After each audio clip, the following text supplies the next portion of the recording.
মানে মা বেটা চললু বাপের বাড়ি, লোক আর সামলাতে পারলাম না। অনেক কিছু আছে, এখানে আছে ইলিশ মাছ। ও বাবা।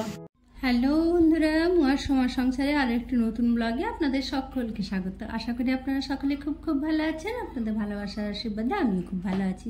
আজকে যথারীতি আবার একটি নতুন দিন, নতুন সকালের শুরু। তো সেই আর সকাল মানেই তো সেই মেয়েদের বাড়ির কাজ দিয়েই শুরু। তো আজকে আমার বাড়িতে যে মেয়েটি হেল্প করে সে আজকে আসবে না, গতকালই বলে দিয়ে গেছে। তাই বাড়ির সমস্ত কাজই আমাকে একা হাতেই সারতে হবে, তাই ঝটপট করে সারছি। প্রথমেই চা খাওয়ার পর্ব হয়ে গেল, ছেলেকেও দিয়ে দিয়েছি, কর্তাকেও দিয়েছি, খেয়ে বেরিয়ে গেছে, আমি নিজেও খেয়ে নিই। এই রান্নাঘরে যে বাসনগুলো ছিল সেগুলো আগে মেজে নিচ্ছি। আসলে কিছু বাসন রান্নাঘরে ছিল আর এটো বাসন বাইরে ছিল, তো রান্নাঘরেগুলো আর বের করলাম না, ওখানে মেজে নিলাম। দিয়ে এই যে বাড়ির এবারে ঘর দোয়ার ঝাড় আর মোছা হবে। তো গতকাল পুজো দিতে গিয়েছিলাম, যে শাড়িটা পরেছিলাম ওটা খুলে রাখা ছিল, ওটা আর কালকে আর কাচা হয়নি, আজকে একটু কেচে নেবো। তো এই যে ঘরে ঝাঁটপাটগুলো দিয়ে ঘরটা ঝটপট করে মুছে নেবো, দিয়ে তারপরে ছাদে যাবো এই কাপড়গুলো কাচতে। আসলে আজকে একটু বাপের বাড়ি যাব। গতকাল ভাই রাত্রেবেলায় ফোন করেছিল যে দিদি কালকে তো রবিবার আছে, আমাদের ছুটিই রয়েছে, তো অনেক দিন তো আসিস নি, আমার ভাগনাও তো হোস্টেল চলে যাবে বলছি সেই সপ্তাহে, তো তাহলে কালকে চলে আয়। তো ওকে বললাম যে দাদা তো বুড়ো তো কাজের চাপ আছে, যেতে পারবে কিনা দেখছি। তো ওকে বলতে ও বললো তোমরা চলে যাও, আমি যদি চেষ্টা করবো দুপুরের দিকে যাওয়ার। তো এই তো যে না যতই ভাবি না কেন তাড়াতাড়ি যাব, আমার ভাইয়ের বউ বললো যে সকাল সকাল চলে আসবে। আর এই যে আমি যেদিনই যাবো আমার মেয়েটি সেদিনই বন্ধ করবে, আর এই কাজকর্মগুলো সারবো তবে তো বেরোবো বলুন। তো এই ছাদে এসেছি, এগুলো কাঁচা ধোয়া করে নিয়ে তারপরে একেবারে দুটি ফুল তুলে নিয়ে চলে যাবো, দিয়ে তারপরে স্নান পুজো সেরে রেডি হবো। চলো রেডি তো হয়ে গিয়েছি, এই যে বাড়ির সমস্ত কাজকর্ম হয়ে গেছে, স্নান পুজো হয়ে গেছে, রেডি হয়ে গেছি, কিন্তু হতে হতে বেজে গেছে এখন 11:15। আবার যেতে এখানে বেরোবো, যাবো, সব কিছু বন্ধ টন্ধ করবো, দিয়ে লকটক করে যখন বেরিয়ে টোটো ধরে পৌঁছাবো 12:30 আমার বেজে যাবে। আর এটা প্রত্যেকবারে, হয়তো সামনে বাপের বাড়ি বলেই হয়তো তাড়াতাড়ি হয় না যাওয়া, কোনো বাড়ি সকাল করে যাওয়া হয় না। তো কালকে রাত্রেবেলাতেই আসলে হঠাৎ করে ভাই ফোন করলো যে দিদি কালকে তো আজকে রবিবার ছুটি আছে ওদের দুজনেরই, ভাই আর ভাইয়ের মেয়ে, তো তাই ওই বললো যে কালকে তাহলে আসবে। আর ছেলে আসলে সামনের সপ্তাহে আবার ফিরে চলে যাবে কলেজ, তো বললো অনেকদিন তো আসিস না, আর ভাগনাও তো চলে যাবে, তো তাহলে কালকে আয়। তো আমার কর্তার তো আজকে প্রচুর কাজের চাপ, সে বললো আমি যে একবার কোনো রকমে যাবো, খাবো, চলে আসবো, বা না যদি যেতে পারি আমি অন্য কিছু খেয়ে নেবো। ওরা দেখা যাক কী করে, বলেছি অনেক করে যেতে। তো এই যতই চেষ্টা করি তাড়াতাড়ি করার হয় না। আর এই যে আমার বাড়ির যে মেয়েটি, ও তো আমার যেদিন কোথাও যাওয়ার থাকবে, কোথাও কোনো প্রোগ্রাম থাকবে, আমার নিজের কোথাও সাজাতে যাওয়ার থাকবে, বা আদার্স কোনো আর্জেন্ট কাজ থাকবে, শরীর খারাপ থাকবে, সেই দিনই বন্ধ করবে। আর কি করবে, মেয়েটি যদি আসতো তাহলে হয়তো একটু তাড়াতাড়ি হয়ে যেত। এবারে বাড়ির পাশে কাজকর্ম ওগুলো তো ছেড়ে রাখা যায় না বলুন, ওগুলো সব সেরে টেরে তবেই তো পুজো টুজোগুলো করবো, স্নান করবো। তাই করতে করতে বেজে গেল 11:30। চলুন এবারে একেবারে বাপের বাড়িতেই যাচ্ছি, গিয়ে দেখা হচ্ছে আবার আপনাদের সাথে। সঙ্গে থাকুন ভিডিওতে, আশা করি ভিডিওটা ভালো লাগবে।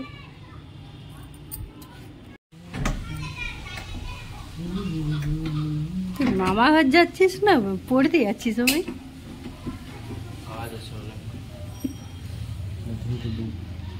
মানে মা বেটা চললু বাপের বাড়ি, প্রায় 12টা 12:30 বাড়িতে যাচ্ছি। সামনে বাপের বাড়ির এই এক অবস্থা, কোনো দিনও তাড়াতাড়ি আর যাওয়া হয় না। কালকে তো মিমি বলছিল সকাল সকাল আসবো, সকালই যাচ্ছি, আফটারনুন নাকি তো 10টার সময় কি যাই আমার জন্য সকাল।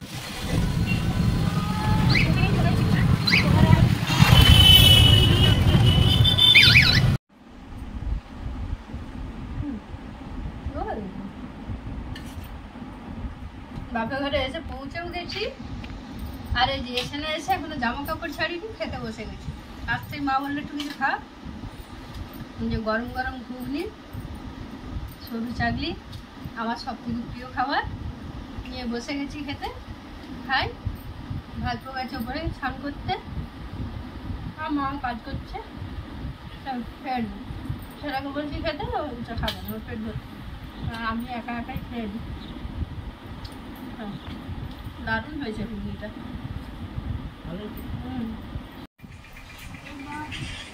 খাওয়া দাওয়া হয়ে গেছে, জল খাবার খেয়ে নিয়েছি আর ড্রেস চেঞ্জ করে নিয়েছি।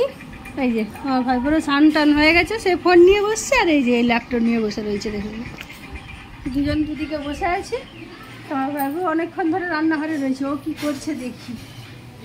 মা সেদিকে কাকিমার সাথে গল্প করছে আর এই যে তো রান্নাতেই ব্যস্ত। কি রে তো রান্না সব হয়ে গেল? না হয়নি, রানিং রানিং চলছে। কি হচ্ছে এটা? এটা পোলাও বসিয়েছি, পোলাওয়ের চাল সিদ্ধ হচ্ছে। চিকেন নাকি? চিকেন, চিকেনটাই বাকি আছে নাকি? চিকেনটা বাকি আছে আর পোলাওটা বললেই সব হয়ে যাবে। এতেও তো অনেক কিছু আছে। এখানে আছে ইলিশ মাছ, ও বাবা বেশ বড় সাইজেরই ইলিশটা মনে হচ্ছে। পটল বাটা, পটল বাটা, ভাত, ওটাতে তো ভাতই আছে বোঝাই যাচ্ছে। মাছের মাছের কালিয়া, আলু পোস্ত। ও বাবা আবার কেটে চিংড়ি মাছ রয়েছে, আবার চিংড়ি মাছ তো চিংড়ি আর একটু টিফিনের জন্য মাংস দিয়ে ঘুগনি করেছি, ওটার ভিতরে আছে। হ্যাঁ ওই তো আমি ঘুগনি খেয়েও নিয়েছি। হ্যাঁ। তুই তো তখন ছাদে ওকে স্নান করাতে গেছিলি, তখন মা বললো যে একটু কিছু খেয়ে না, আমি জামা কাপড়ে ছাড়িনি, আগেই খেতে বসে গেছি। তো অনেক কিছু হয়েছে, এত কিছু কি এই গরমের মধ্যে শুধু শুধু করতে গেলি। ব্যাস এই তো, এই দুটো হলেই শেষ। সেই অনুষ্ঠান ঘরের খাওয়া দাওয়া হয়ে গেল, নর্মালি নিমন্ত্রণ তো রইলই নি তাহলে। আর এটা কি মিষ্টি বললাম না ইয়ে করবি নোনতা? না, মিষ্টি হালকা মিষ্টি মিষ্টি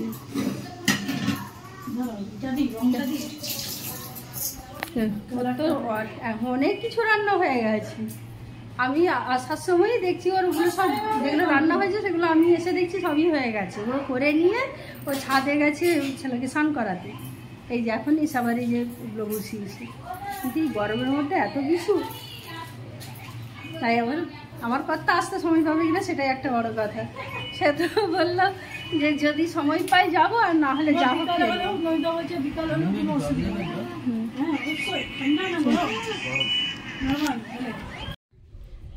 ছাদে এলাম একটু, নমিতা তো রান্না করছে আর আমি হচ্ছে ছাদে, বেশ ওয়েদারটাও বেশ সুন্দর হয়েছে আর মেঘটাও খুব জোর করছে।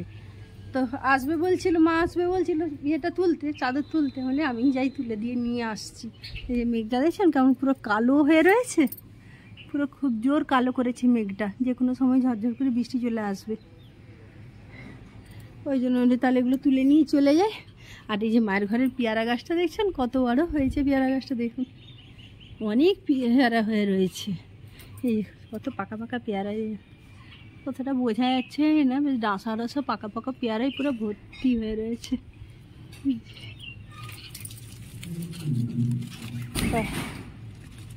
বেশ সুন্দর তো পেয়ারাটা হয়েছে, একেবারে পুরো ডাঁসা পেয়ারাটা, প্রচুর পেয়ারা হয়েছে, পাকা ডাঁসা প্রচুরই।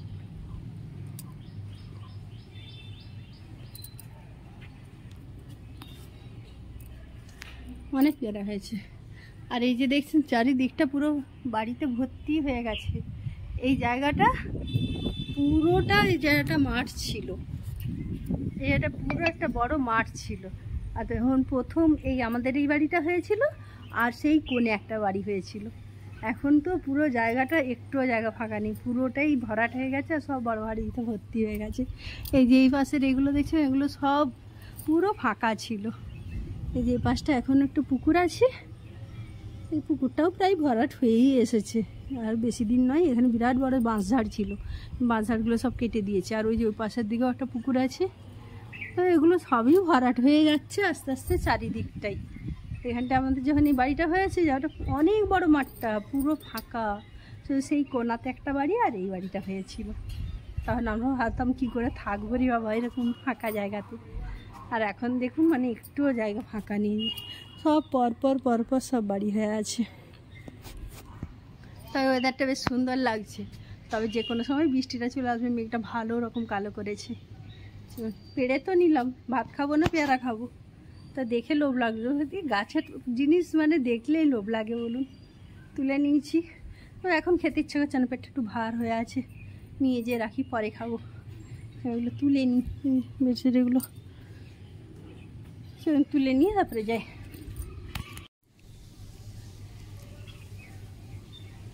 লোভ আর সামলাতে পারলাম না, গাছের ডাটকা জিনিস লোভ সামলানো যায় বলুন, কামড় দিয়েই দিলাম।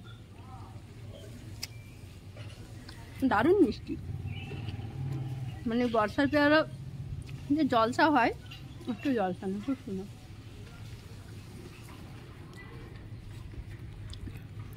প্রচুর হয়ে আছে, খাবার লোক তেমন নেই, মা তো আসেই না, পারেই না, ওই কাকিমাই আসে, কাকিমা রেগুলার ধরা বাঁধা কাকিমা খায় পেড়ে, আর কি খাবে। নিচে যাই এবারে। আমিও ছাদ থেকে নেমেছি, আর কি প্রচণ্ড বৃষ্টি শুরু হয়েছে। সেই যে বৃষ্টি শুরু হলো আর থামবার নামই নেই। ভাইও একটু বেরিয়েছিল কাজে, ও আটকে গিয়েছে বৃষ্টির জন্য, শেষে 3টের সময় ভিজে ভিজে বাড়ি এলো। আর ছেলেও খায়নি, বললো না থাক মামা এলেই খাবো। তারপরে ভাই আসতে মামা ভাগনা আর আমার মা করে একসাথেই সব খেলো। আর আমার কর্তাকে ফোন করলাম আসার জন্য, ও বললো আমি তো মোটেই যেতে পারবো না, এক তো বৃষ্টির জন্য কাজেরও দেরি হয়ে গেছে, আর তার উপরে মেশিনেরও ডিস্টার্ব হচ্ছে, আমি বাড়িতে যখন স্নান করতে যাবো 2টি মুড়ি খেয়ে নেবো। আর ও বাড়িতে মুড়ি খেয়ে কাটাবে, এটা কি হয় বলুন? তো তাই খেয়ে নিয়ে ছেলে আবার ওর বাবাকে খাবার দিতে যাচ্ছে। আমার ভাই বউ বললো যে না তুই হলে তুই একটু আমার গাড়িটা নিয়ে চলে যা, একটু খাবার দিয়ে। তাই ও যাচ্ছে ওর বাবাকে খাবার দিতে, যে ও দুপুরবেলাটা মুড়ি খেয়ে থাকবে আর আমরা ভালো মন্দ খাবো, সেটা কি আর মনটা ভালো লাগে বলুন? তাই ছেলে যাচ্ছে ওর বাবাকে খাবার দিতে। হোল্ডারটা আছে,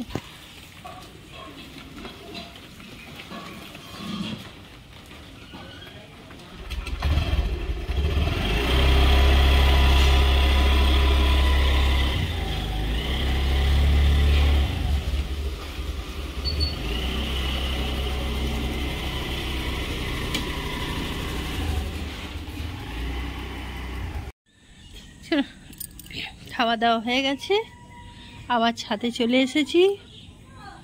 যা বৃষ্টিটা হলো না, প্রচুর বৃষ্টি হলো। আর কথা তো আর আসতেই পারলো না খেতে, তো বললো বাড়িতে মুড়ি খেয়ে নিবে, দিয়ে আবার ছেলেকে দিয়ে খাবার পাঠালাম। তো এই যে উঠে নিচে অনেকক্ষণই খাওয়া হয়ে গেছে, নিচেই বসেছিল, মানে ছেলে আসুক তারপরে উঠে আসবো। আর ওরা ছাদে এসছে, অনেকক্ষণ থেকে ডাকছে যে দিদি চলো ছাদে চলো। আমার ভাইকে 3বার নিচে ডাকতে যাওয়া হয়ে গেল যে এসো এসো করে, যে এসছি একটু শোবো, এখানে সব গল্প টল্প করবো আর কি।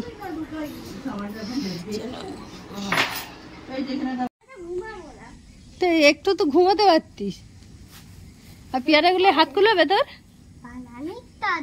পেয়ারাগুলো হাত খুলবে তোর খুলবে, এত সামনে সামনে আছে যে পেয়ারা, এই যে চিকচিকানি, আমাকে পেয়ারা পেড়ে দে তো। না না আমি পারবো না, পেড়ে দে। না না আমার হাতটা লাল হয়ে যাবে। হোক না, তোর লাল, তোর হাত লাল হবে তা আমার কি আছে, না হোক না, একটু লাল হবে, হোক না হোক না।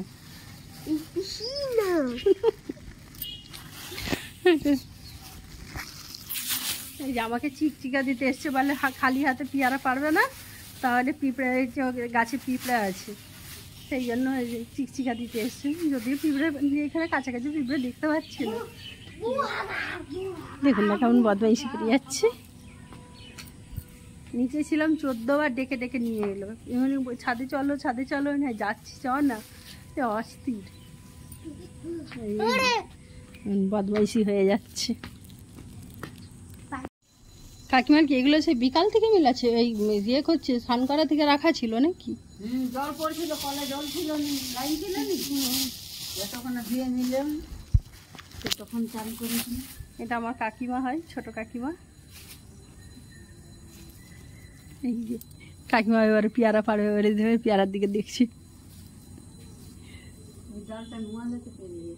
কোনটা নামিয়ে দেবো? কোথায়? আর কি হবে, এক গাদা।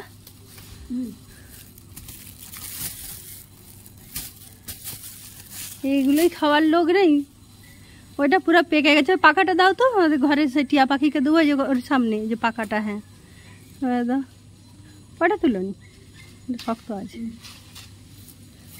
কাঁচা গেলাই খেতে নুন দিয়ে ভালো লাগবে, এই যে হ্যাঁ কাঁচা হলেও ভালো লাগে।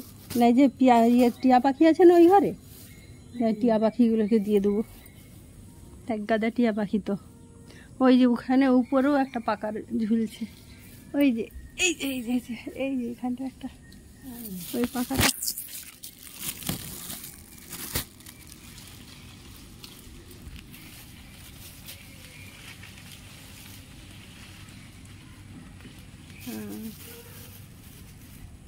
টিয়া পাখির জন্য দিয়ে পাঠিয়ে দেবো সেই ঘরে।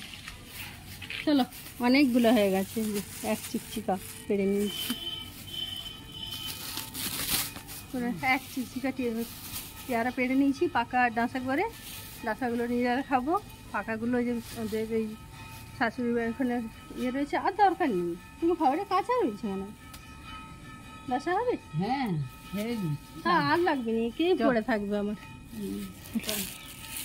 হ্যালো গাইস, আমি আমার রান্নাঘর গুছিয়ে রাখছি। কেমন করে গুছাচ্ছি দেখা।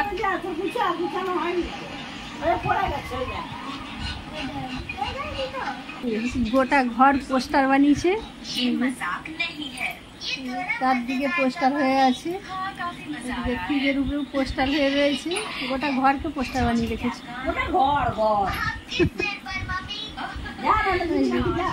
রান্নার থালাগুলো সেই কপাটের উপরে সাজানো হচ্ছে।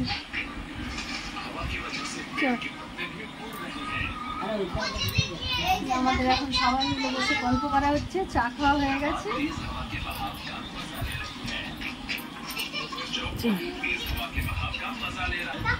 চলে এবারে ঘর যাওয়ার পালা। সারাদিনের গল্প আর সবাই হয়ে গেল, আনন্দ হয়ে গেল, আবার সেই ঘরে একঘেয়ে।